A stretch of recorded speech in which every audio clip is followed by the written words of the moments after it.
Welcome to Insights into Success, where with your host Paul Dodds, we hope to educate, inspire and motivate you to achieve your own personal success. We talk to guests from all around the world from a variety of walks of life to hear the realities of their own journey to success. What challenges have they faced? How have they coped with failure? And what have been the keys or will be the keys to their own success? In our Read to Succeed interviews, we talk books that have inspired our guests, and for some, they share their secrets to marketing success. Join us as we give you insights into success. All right. Okay, well, welcome back to Read to Succeed. I'm very fortunate to have Brenden from MasterTalk, who's agreed to stay on from our Insights into Success interview, and he is going to share with us a book that he has read that has really resonated with him. So, Brenden, take it away and tell us about the book and what it was that was particularly resonated with you. Of course, Paul. Thanks for having me. I always like to give a disclaimer before I give book recommendations, is you should really take my book recommendations seriously. The reason is because I don't read a lot of books. And here's why. Right. Because books are a huge time investment. I've probably only read 50 or 100 books in my life. So when I recommend a book, I say that with the intention that it's worth investing 8 hours of your life reading or engaging, discussing the book with other people. And out of all of the books I've read, I mostly get my information from podcasts, but I would say the number one book I've ever read by far is a book called Thirst by Scott Harrison. Scott Harrison is the CEO and founder of a nonprofit organization called Charity Water. Charity Water was started to end the world global water crisis. So 10% of the world's population doesn't have access to clean water. They drink brown water of a swamp every day. It's absolutely crazy. And what Scott has done with his organization is he's helped solve almost 2% of the entire problem, which is mind-blowing. And in the book, he talks about the story of how he got started in his early 20s as a nightclub promoter in New York City. He was one of the best nightclub promoters in the world. His girlfriend was on Vogue magazine. He had a BMW, had a Rolex watch, and he was the worst human being that he knew. And then in his late 20s, he realized the shift he needed to make in his life, went to Africa, realized what the water problem was, and he used storytelling, leveraging, and the marketing experience he got selling $50 bottles for $1,000 in nightclubs to philanthropy. And that's the story of Thirst by Scott Harrison, is how a nightclub promoter created an organization that raised hundreds of millions of dollars for charity and has helped over 10 million people across the world gain access to water. So for you, what was it in particular that resonated with you? Why do you feel that it is such a great book?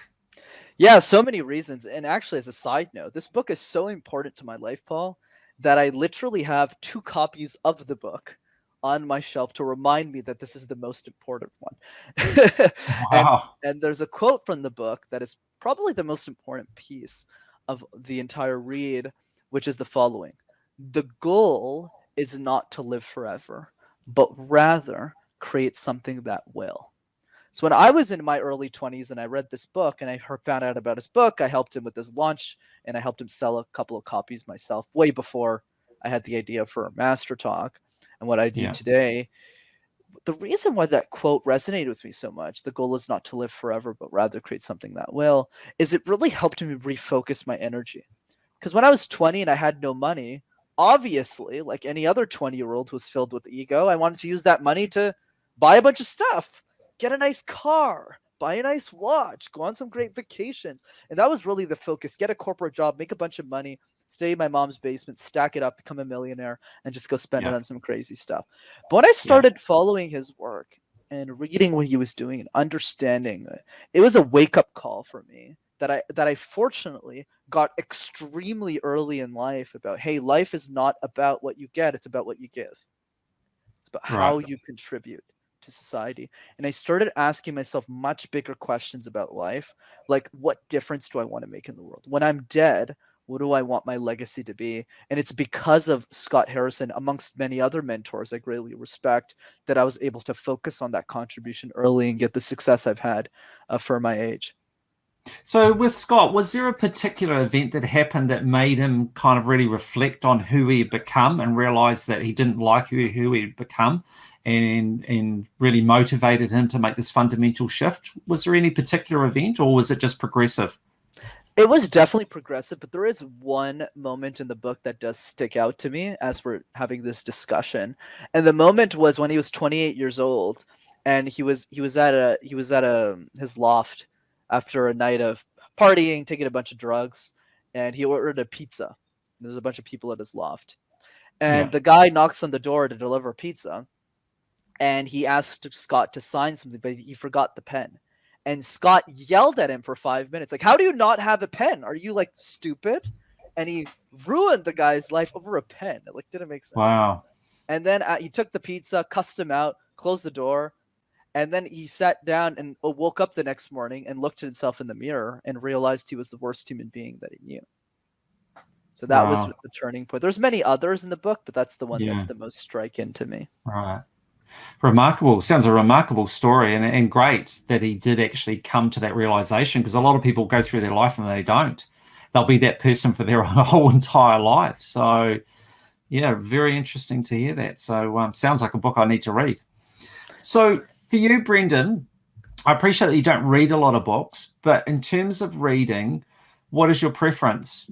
If you are going to read, is it a book, a physical book, or do you go for like a Kobo Kindle or audio book? What is it that you tend to pick? Absolutely, and I think what would be fascinating as well for the group is what is my process in making a decision to read a book, because it's very hard to get me to read a book. A bunch of people recommend me stuff. I always say no. So there's a certain process involved. So step one of the process is listening to the person's podcast, a podcast that they're on.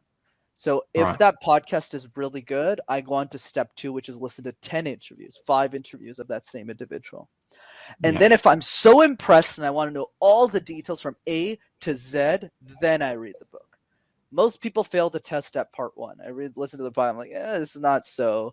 And the way that I make a criteria, the decision-making process I take on, so people have that in their back pocket as well, is how much information is the guest sharing that I don't know? Right. So let me repeat that again. How much information is the guest sharing that I don't know? So if the person is just going, don't give up, all that stuff, I'm just like, okay, I don't have time. I don't want to invest more time in this individual.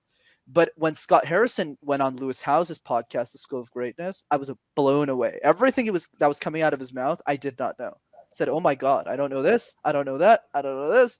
And I had so much notes on my notepad that I had to go in to listen to other interviews. And then I read his financial statements, everything. And then I end up with the book.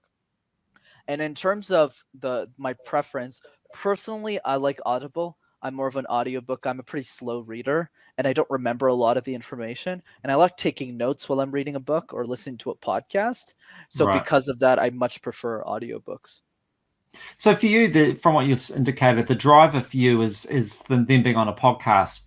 So do I take it that the rationale for that is because it's easier for you to listen to a podcast as opposed to go and pick up a physical book and make an assessment that way? Is that the motivation? Absolutely correct. I've only made one exception to that rule, besides the books that the school education system mandated me to read, of course, besides those which I'd never recommend to anybody. The only exception I made to that was Shoe Dog by Phil Knight, Nike's founder, because he's very introverted. He doesn't like interviews that much. And there's so many people in my network that told me to read the book. I had to, and I'm glad I did. It was an exceptional read. But besides Phil, I usually like the podcast. And the reason is because it's a movie trailer for the real thing. So if you're investing, like, let's say this podcast is a good example, right? People, especially your Insights into Success podcast, for those who are listening to that, be sure to check that out by Paul. But that interview that I do, people make a decision, and I want them to either like me or not like me. It's either whatever comes out of Brenda's mouth is worth listening to. Oh, I should probably check out his YouTube channel. I should probably hire him for coaching. Or it's a no. This person sucks. He's not sharing any value. I don't want to further the conversation with this individual.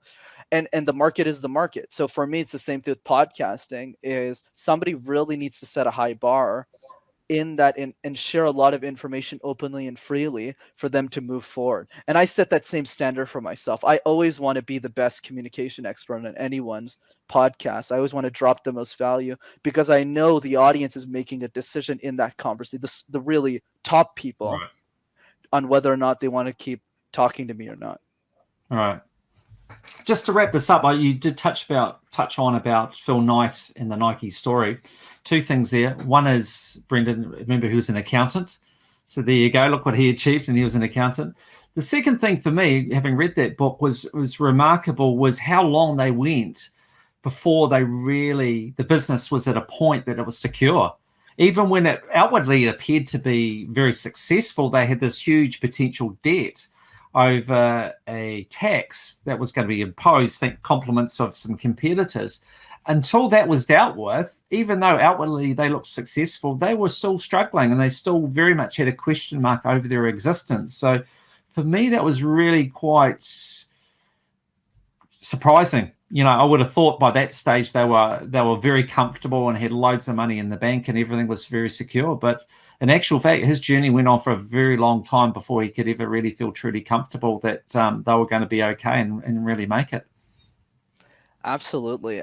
I find, besides the fact that you alluded to that me and him worked at the same company before we ended up doing what we did, I would say, in Phil's case, he's probably the best example of what a purebred entrepreneur really looks like, which is somebody who'd rather be broke but spend their time doing something really meaningful. And you can tell in the book, and that was surprising to me because he doesn't speak out that much, of how obsessed he was with the shoes, how he cared so much about the lining, to a point where I was like, why does this guy care so much about shoes? Like, I don't get it. But then I understood, in the same way he cares about shoes, people don't understand why I'm so obsessed with communication. Exactly. Right? So it's the same thing. I think the key is like Phil's a great example of going into entrepreneurship for the right reasons. It's not about how we spend the money, because we can just, if you want to make money, go get a corporate job. You'll make a ton of money, right? Because you don't have any downside risk. Versus saying, no, I want all my time back, even if I'm broke, so I can build this shoe, so I can make this YouTube video. Those are the people that should be going into business, and those are the people who eventually win. Yeah, exactly. All right, Brenden, well, thank you very much. Appreciate you being part of our Insights into Success and also staying on for Read to Succeed. So thank you so much. Really enjoyable. So really looking forward to publishing this and getting feedback from our listeners. Of course, pleasure was mine. All right, thank you.